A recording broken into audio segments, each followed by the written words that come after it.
Pak യുദ്ധത്തിനിടെ 1971 December 4-ന് Visakhapatnam തീരത്ത് മുങ്ങിയ Pakistan അന്തർവാഹിനിയായ PNS ഗാസിയുടെ അവശിഷ്ടങ്ങൾ ഇന്ത്യൻ നാവികസേന കണ്ടെത്തിയെന്ന് റിപ്പോർട്ട്.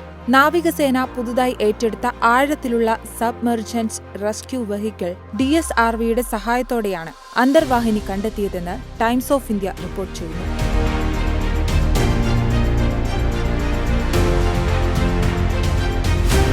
തീരത്തുനിന്ന് ഏകദേശം 2 മുതൽ 2.5 കിലോമീറ്റർ അകലെ 100 മീറ്റർ താഴ്ചയിൽ നിന്നാണ് ഇന്ത്യൻ നാവികസേന അന്തർവാഹിനിയുടെ അവശിഷ്ടങ്ങൾ കണ്ടതെന്നാണ് വിവരം. ടെൻച്ച് ക്ലാസ്സിലുള്ള ഈ അന്തർവാഹിനി മുമ്പ് യുണൈറ്റഡ് സ്റ്റേറ്റ്സ് നേവിയുടെ ഭാഗമായിരുന്നു. അവിടെ അത് USS ഡയബ്ലോ എന്നാണ് അറിയപ്പെട്ടിരുന്നത്. അതേസമയം ജീവൻ നഷ്ടപ്പെട്ടവരോടുള്ള ആദരസൂചകമായി അന്തർവാഹിനിയിൽ തൊടാൻ ഇന്ത്യൻ നാവികസേന തയ്യാറായിട്ടില്ലെന്നാണ് റിപ്പോർട്ടുകൾ പറയുന്നത്. 1972 ബംഗ്ലാദേശ് രൂപീകൃതമായതോടെ അവസാനിച്ച 1971 ഇന്ത്യ പാകിസ്ഥാൻ യുദ്ധത്തിന്റെ ഹൈലൈറ്റുകളിൽ ഒന്നായിരുന്നു PNS ഗാസി മുങ്ങിപ്പോയ സംഭവം. വിശാഖപട്ടണം തീരത്ത് മുങ്ങിപ്പോയ അന്തർവാഹിനിയിൽ 11 ഉദ്യോഗസ്ഥരും 82 നാവികരും ഉൾപ്പെടെ 93 പേരുണ്ടായിരുന്നു.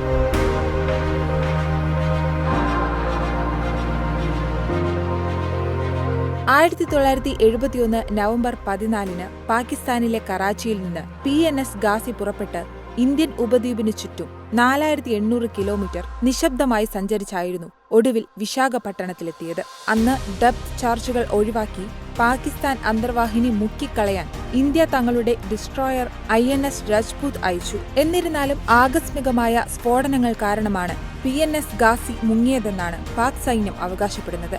എന്നാൽ വിശാഖപട്ടണം തീരത്ത് ബംഗാൾ ഉൾക്കടലിന്റെ അടിത്തട്ടിൽ കണ്ടെത്തിയ ഒരേയൊരു അന്തർവാഹിനിയല്ല PNS ഗാസി. ഇംപീരിയൽ ജാപ്പനീസ് നേവിയുടെ അന്തർവാഹിനിയായ റോ 1110 രണ്ടാം ലോക മഹായുദ്ധത്തിൽ 1944 ഫെബ്രുവരി 12-ന് വിശാഖപട്ടണം ജില്ലയിലെ റാംപില്ലി പ്രദേശത്തിന്റെ തീരത്ത് മുങ്ങിയിരുന്നു.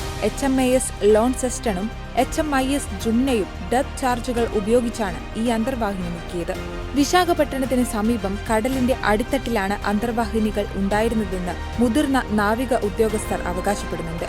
എന്നിരുന്നാലും ധീരരായ ആത്മാക്കളുടെ അന്ത്യവിശ്രമ സ്ഥലമാണിതെന്ന് നാവിക ഉദ്യോഗസ്ഥർ വിശ്വസിക്കുന്നതിനാൽ നാവികസേന ജാപ്പനീസ് അന്തർവാഹിനിയിൽ ഇതുവരെ സ്പർശിച്ചിട്ടില്ല. തങ്ങൾ അവരെ സമാധാനത്തോടെ വിശ്രമിക്കാൻ അനുവദിച്ചിരിക്കുന്നു എന്നാണ് ഇന്ത്യൻ നാവികസേനയുടെ നിലപാട്.